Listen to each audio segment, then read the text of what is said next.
মা বোনেরা যা শুনছেন দয়া করে আজ থেকে সাবধান হয়ে যান, নিজের মুখে লাগাম দেন এবং ধৈর্য ধারণ করেন, কষ্ট দেন না প্রতিবেশীদেরকে। আমার বন্ধুগণ, হাদিসে এসেছেন এক মহিলা ফরজ নামাজ পড়ে, নফল নামাজ পড়ে, রোজা রাখে, নফল রোজা করে, দান খরাত করে, নফল জাকাত দেয়, দান খরাত করে, নফল দান খরাত করে, কিন্তু প্রতিবেশীদেরকে কষ্ট দেয়, মুখের দ্বারা হাতের দ্বারা কষ্ট দেয়। নবীজিকে বলা হলো এই মহিলা কি হবে? নবীজি বললেন নারী জাহান্নামে চলে যাবে। আর এক মহিলা সম্পর্কে বলা হলো ইয়া রাসূলুল্লাহ, হে মহিলা বেশি নামাজ পড়ে না, নফল নামাজ পড়ে না, শুধু ফরজ পড়ে, ওয়াজিব পড়ে, সুন্নাত আদায় করে, রোজাও তাই করে, দান খয়রাত তাই করে, কিন্তু কোনো দিন প্রতিবেশীদেরকে কষ্ট দেয় না। এই মহিলা কি হবে? নবীজি বললেন নারী জান্নাতে চলে যায়। বলেন সুবহানাল্লাহ। মা বোনেরা যা শুনছেন দয়া করে আজ থেকে সাবধান হয়ে যান, নিজের মুখে লাগাম দেন এবং ধৈর্য ধারণ করেন, কষ্ট দেন না প্রতিবেশীদেরকে। আমার বন্ধুগণ, এক লোক বলে ইয়া রাসূলুল্লাহ, আমার আত্মীয় আছে, আত্মীয়ের হক আদায় করতে হবে। আমার আত্মীয়র সাথে আমি ভালো ব্যবহার করি, আত্মীয় আমার সাথে মন্দ ব্যবহার করে, বুঝতেছেন কথা, মন্দ ব্যবহার করে, আমি আত্মীয়তার সম্পর্ক রক্ষা করার চেষ্টা করি, ওই লোকেরা এই সম্পর্ক ছিন্ন করে, আমি তাদের সাথে ভালো ব্যবহার করি, আমার সাথে সে খারাপ ব্যবহার করে। ইয়া রাসূলুল্লাহ, আমি এখন কি করব? নবীজি বললেন তোমার যদি এই সমস্ত কাজ যদি তুমি করে থাকো, তাহলে আল্লাহ রাব্বুল আমিনের রহমতের ফেরেশতা তোমাকে সাহায্য করবে। বলেন সুবহানাল্লাহ। মুসলিম শরীফের হাদিস। আমার সাথে খারাপ ব্যবহার করে, আমি তার সাথে খারাপ ব্যবহার করব না, এটা ইসলামের শিক্ষা, কোরআনের শিক্ষা। ভাইরা আমার, এই প্রতিবেশীর হক আদায় করতে হবে। প্রতিবেশী কিন্তু অনেক প্রকারে আছে। আপনি বাজার থেকে বাজার করে নিয়ে এসেছেন, ফল ফলাদি নিয়ে এসেছেন সাত মাথা থেকে, বা প্রতিবেশী ছেলেমেয়েরা এই ফল ফলাদি দেখতে পাচ্ছে, পলিথিনের মধ্যে নিয়ে আসতেছেন, চোখে পড়ছে, তাহলে 10টা কমলা যদি থাকে, 2টা কমলা প্রতিবেশী ছেলে মেয়েকে দিতে হবে, এটাই নিয়ম। আর যদি আপনি দিতে না চান, ফল ফলাদি অন্যান্য খাবার মিষ্টি জাতীয় এইগুলি ব্যাগের মধ্যে করে লুকিয়ে আনতে হবে। বুঝতে পারলেন? এরপরে আমার বন্ধুগণ, যে সমস্ত বাসা ফ্ল্যাট বাসা, তাদের ফ্ল্যাট বাসায় যত পরিবার থাকে, ফ্যামিলি থাকে, সবাই আপনার প্রতিবেশী, তাদের সাথে সৎ আচরণ করতে হবে, ভালো আচরণ করতে হবে, হিংসা, পরনিন্দা, পরচর্চা, গীবত সব দূর করে দিতে হবে। যদি মুসলমান হিসেবে বাঁচতে চান, জীবিত থাকতে চান, সবার সাথে সুন্দর ব্যবহার করতে হবে। কথা ঠিক না ঠিক? যারা স্কুলে পড়ে, কলেজে পড়ে, বিশ্ববিদ্যালয়ে পড়ে, এই সমস্ত ছাত্রছাত্রীরা যারা আবাসিকে থাকে, হোটেলে থাকে, এই হোটেলে যে ঘরে 10 জন মেয়ে থাকে, 10 জন ছাত্র থাকে, এই ছাত্রী যারা ছাত্র সবাই তার প্রতিবেশী। কারো খাতা কেনার টাকা নাই, কলম কেনার টাকা নাই, টাকা পাঠাতে কষ্ট হচ্ছে, আসতে দেরি হচ্ছে, এই ছাত্রকে সহযোগিতা করতে হবে, তোমার ফ্রেন্ড হিসাবে, বন্ধু হিসাবে, ক্লাসমেট হিসাবে সহযোগিতা করতে হবে, সে তোমার প্রতিবেশী। একজন ইউনিয়নের চেয়ারম্যান তারা এলাকাবাসীকে শান্ত রেখে পরবর্তী ইউনিয়নের পরে আরেকটা ইউনিয়ন তার প্রতিবেশী। একজন মেয়র, বগুড়া শহরের পৌরসভার মেয়র, তার প্রতিবেশী হচ্ছে দুপচাচার পৌরসভা মেয়র। এদেরকে ভালোভাবে বগুড়া ঠিকঠাক করে ওই দিকে আবার খেয়াল রাখতে হবে, তাদের হক আদায় করার চেষ্টা করতে হবে। এইভাবে একটা দেশ হচ্ছে পরিবারের মতো। এই দেশ ঠিক রেখে প্রতিবেশী ভারত, প্রতিবেশী মায়ানমার, প্রতিবেশী পাকিস্তান, এদের সাথে সম্পর্ক ভালো রাখতে হবে। বলেন সুবহানাল্লাহ। জীবন সম্পদ আল্লাহর পথে ব্যয় করা ছাড়া জান্নাতের অধিকারী হওয়া যাবে না। জীবন এবং সম্পদ, জীবন মানে সময়ের সমষ্টির নাম জীবন, এবং সম্পদ আল্লাহর পথে ব্যয় করতে হবে, তারপরে না আল্লাহর জান্নাতে যেতে যাওয়া যাবে। নবীজি সাল্লাল্লাহু আলাইহি সাল্লাম হাদিসে এসেছে, বাশির ইবনে মাবাদ রাদিয়াল্লাহু তাআলা আনহু, শুনতেছেন? বাশির ইবনে মাবাদ রাদিয়াল্লাহু তাআলা আনহু নবীজির কাছে এসে বলেন ইয়া রাসূলুল্লাহ, ইয়া হাবিবাল্লাহ, আমাকে বায়াত করে নেন, কিছু নসিহত করেন। নবীজি বললেন তুমি আল্লাহর প্রতি ঈমান আনবে, আমার প্রতি ঈমান আনবে, পরকাল জান্নাত জাহান্নাম ঈমান আনবে, কিতাবের প্রতি ঈমান আনবে, ফেরেশতাদের প্রতি ঈমান আনবে, নবী রাসূলদের প্রতি ঈমান আনবে, নামাজ পড়বে, রোজা রাখবে, হজ করবে, যাকাত দেবে, আল্লাহর রাস্তায় জিহাদ করবে। বলেন সুবহানাল্লাহ। এইগুলি করবে। সাহাবী বলেন, ইয়া রাসূলুল্লাহ, আপনি যে কয়টা পয়েন্ট বললেন ইবাদতের, এর মধ্যে দুইটা আমি পারবো না, বাকি সবগুলি আমি পারবো। বলেন সুবহানাল্লাহ।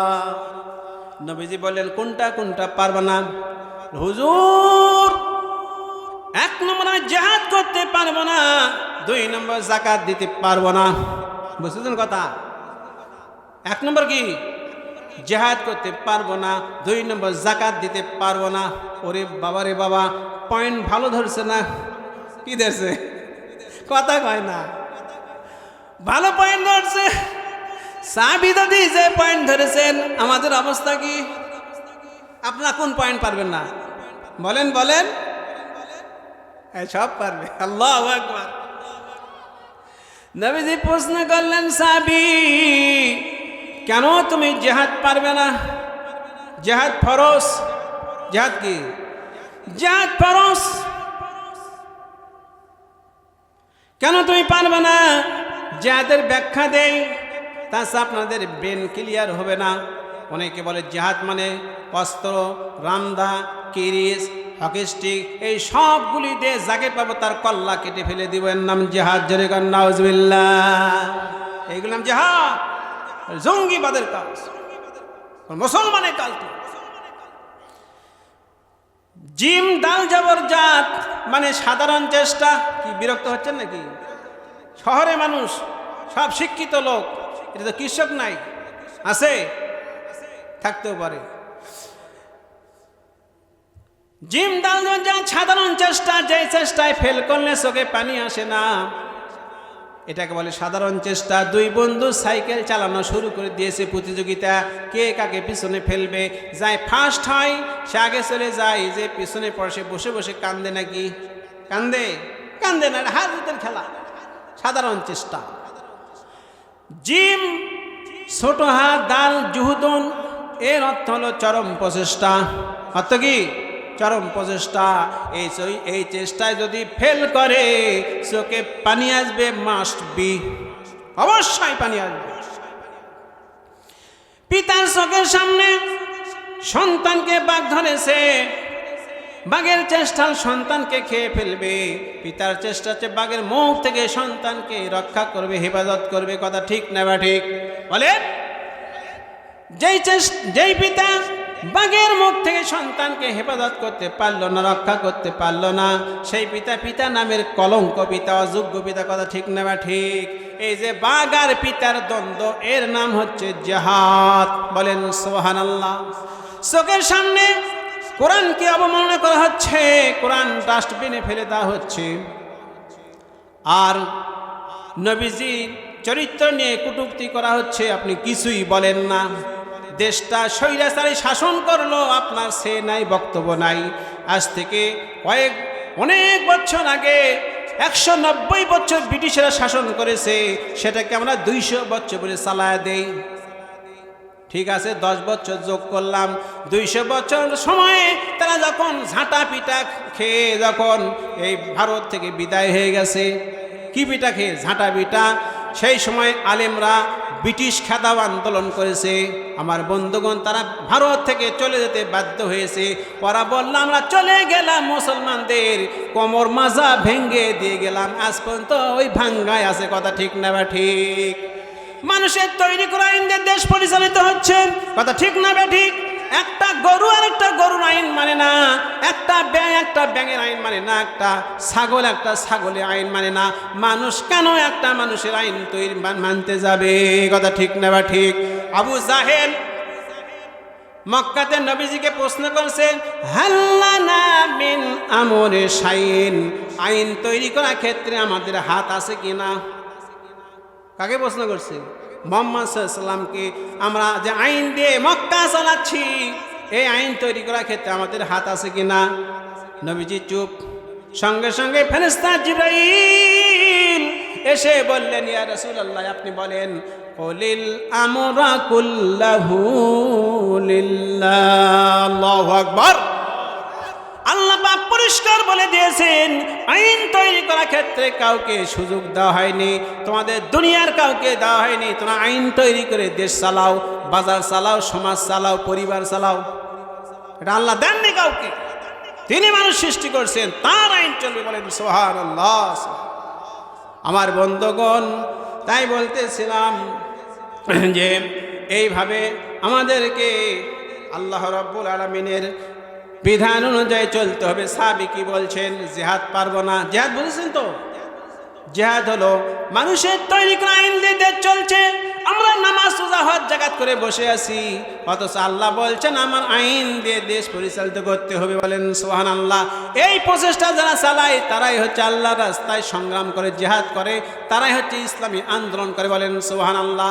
আর যারা ইসলামী আন্দোলন করেন, জিহাদ ফি সাবিলিল্লাহর কাজ করেন, আল্লাহ পাক তাদেরকে মহব্বত করেন। আল্লাহ পাক পরিষ্কার বলে দিয়েছেন, ইন্নাল্লাহা ইউহিব্বুল্লাযীনা ইউকাতিলুনা ফি সাবিলিহি সাফফান কাআন্নাহুম বুনিয়ানুম মারসুস। আল্লাহু আকবার। আল্লাহ পাক ওই সমস্ত লোকদেরকে ভালোবাসেন যারা সীসা ঢালা প্রাচে নাই, ঐক্যবদ্ধ হয়ে আল্লাহর রাস্তায় সংগ্রাম করে, বলেন সুবহানাল্লাহ। নবীজি বলছেন, আমার সাহাবীরা, আল্লাহর কিছু খাস বান্দা আছে, আল্লাহর পরিবারের লোক আছে। সাহাবায়ে কেরাম বলে, ইয়া রাসূলুল্লাহ, আল্লাহর পরিবারের সদস্য তারা আবার কারা? আল্লাহর কোন পরিবার সদস্য হয়? নবীজি বললেন, হ্যাঁ, আল্লাহর পরিবারের সদস্য তারা আহলুল কোরআনে আহলুল্লাহি খাসসা। হাদিস। নবীজি বলছেন, যারা কোরআনের ধারক বাহক, যারা কোরআনের জ্ঞানে গুণান্বিত, তারা হচ্ছে আল্লাহর পরিবারের সদস্য। এবং যারা কোরআন নিয়ে বাঁচতে চায়, কোরআন নিয়ে মরতে চায়, কোরআনে আন্দোলন করে দলবদ্ধভাবে, ঐক্যবদ্ধভাবে, এই সমস্ত লোক আল্লাহর পরিবারের সদস্য, বলেন সুবহানাল্লাহ। আল্লাহ আমার রব, রবি আমার সব। আল্লাহ আমার রব, রবি আমার সব। দমে দমে তন মনে তারি অনুভব, দমে দমে তন মনে তারি অনুভব। আল্লাহ আমার রব, রবি আমার সব, বলেন মারহাবা। আমার বন্ধুগণ, নবীজিকে বললেন, তুমি জিহাদ কেন করবে না, পছন্দ করো না কেন? সাহাবী বলে, হুজুর, আমি অত্যন্ত ভয় পাই।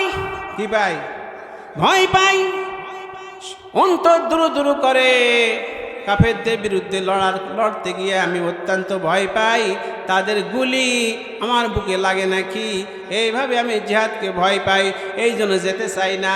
আর যদি না যাই জিহাদের ময়দানে, সূরা আনফালের 16 নম্বর আয়াতে আল্লাহ পাক বলছেন, যারা জিহাদে চলতেছে এই অবস্থায় ঘরে বসে থাকে, জিহাদে যায় না, এদের ঠিকানা হবে জাহান্নাম ওয়া বিসাল মাসির। তা অত্যন্ত নিকৃষ্ট খারাপ জায়গা, জয় কর নাউজুবিল্লাহ। এই জন্য ভয় পাই, হুজুর, জিহাদ চলা অবস্থায় আমি যদি জিহাদে না যাই তাহলে তো আমি জাহান্নামে যাব, কাজে ওখানে যেতেই হবে, এই জন্য আমি অত্যন্ত ভয় পাই, এই জন্য আমি জিহাদে যেতে চাই না। অর্থাৎ জিহাদে অংশগ্রহণ করার পর যারা পালায় আসবে, কাফেরদের মোকাবেলা করতে গিয়ে পিছনে চলে আসবে, বাড়িতে আসবে, এদের ঠিকানা কি? জাহান্নাম। এক। নবীজি বলেন, তুমি যাকাত দাও না, যাকাত দিবে না কেন?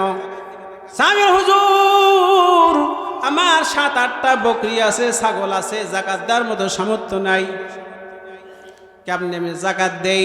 নবীজি বললেন, লা সাদাকাতা ওয়ালা জিহাদা ফাবিআইয়ি তাদখুলুল জান্নাহ। তুমি যাকাত দিবে না, দান খয়রাত করবে না, আল্লাহর রাস্তায় সংগ্রাম করবে না, জিহাদ করবে না, ফাবিআইয়ি তাদখুলুল জান্নাহ, আল্লাহর বেহেশতে কেমনে প্রবেশ করতে চাও? দেখছেন উপায় আছে? ওই সাহাবীর যে ওজর, কয়টা ওজর? 2টা। আমাদের একই অবস্থা। আমার বন্ধুগণ, নবীজি বলল, ও সাহাবী, তুমি আমার হাত দাও, তোমার হাত বেরিয়ে দাও। সাহাবীর হাত নবীজি ধরলেন, এমন জোরে ঝাঁকুনি দিলেন, সঙ্গে সঙ্গে নবীজি ঝাঁকুনি দেওয়ার মাত্রই তার অন্তরের ভিতরে ভয় ছিল জিহাদ করার, তার মধ্যে অকর্মণ্য ভাব ছিল, অযোগ্যতার ভাব ছিল, অপদার্থ ভাব ছিল, সবগুলি দূর হয়ে গেছে। তখন ওই সাহাবী বলে জালিকা দীনু কুল্লিহি, সাহাবী বলে ইয়া রাসূলুল্লাহ, যা আপনি বলেছেন সবগুলি পালন করতে আমি রাজি আছি। বলেন সুবহানাল্লাহ। লা ইলাহা ইল্লাল্লাহ, লা ইলাহা ইল্লাল্লাহ, লা ইলাহা ইল্লাল্লাহ।